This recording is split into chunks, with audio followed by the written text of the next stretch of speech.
what warnings might we find? I've titled today's sermon, You, Me, and the Sins of Jeroboam, Son of Nebat. Because they always put the little son of Nebat on the end every time. And I've divided the sermon into two main sections. The first is the history lesson, and the second is how it applies to us today.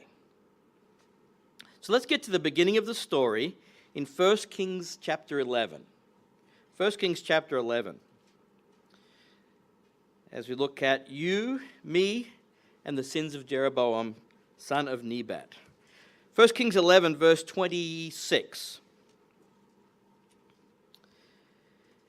Then King Solomon's servant, Jeroboam, the son of Nebat, an Ephraimite from Zereda, whose mother's name was Zeruiah, a widow, Jeroboam also rebelled against the king. We don't know exactly all that Jeroboam did to rebel against King Solomon, but he fell into disfavor with Solomon. Verse 28.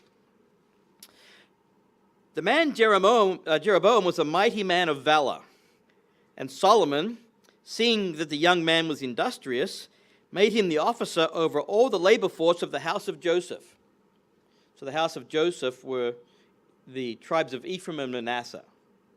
Of course, Ephraim and Manasseh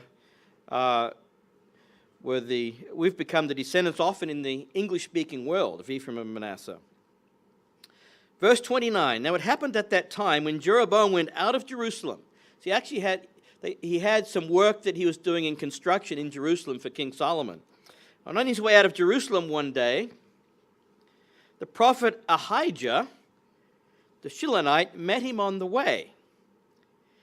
And the prophet had clothed himself with a new garment, and the two of them were alone in the field. Verse 30, then Ahijah took hold of the new garment that was on him, and he tore it into 12 pieces. So I guess you can imagine walking home from work, and a guy comes up to you in a long robe and then rips it in 12 pieces. You go, what on earth is going on here? And he said to Jeroboam, take for yourself 10 pieces. For thus says the Lord, the God of Israel, behold, I will tear the kingdom out of the hand of Solomon and will give 10 of the tribes to you, Jeroboam. So the tearing of the new garment into 12 pieces was symbolic of what was about to happen to the whole nation of Israel.